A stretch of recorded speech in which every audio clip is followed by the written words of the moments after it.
তো গাইস চলে আসলাম আজকে আবার নতুন ব্লগটা নিয়ে যে আমি ঠাকুর দেখতে যাবো। আমি আগের ব্লগটা অলরেডি বলে রেখেছি, আপনারা চাইলে দেখতে পারেন আর সাবস্ক্রাইব করবেন অবশ্যই। তো আমি আগের ব্লগটা বলেছিলাম যে আপনাদের সাথে ঠাকুর দেখানোর জন্য ভিডিওগুলো শেয়ার করবো আপনাদের সাথে।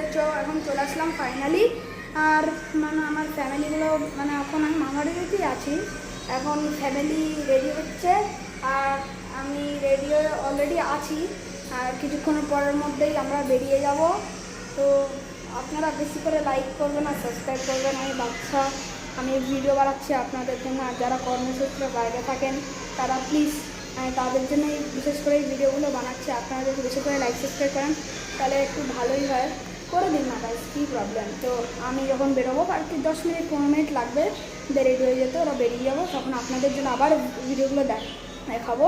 তো এখন প্লিজ আমি এখান থেকে আমি এখন যাবো সারা কিছু একটু ঘুরবো। আর যারা কর্মসূত্রে যারা আসতে পারে না তাদের জন্য এই ভিডিওগুলো মেন বানাচ্ছি। প্লিজ গাইস লাইক সাবস্ক্রাইব করে দিন না, ভালোই হয়। তো তাহলে ঠিক আছে, আমি এখান থেকে এখন চলে যাচ্ছি। Tata guys.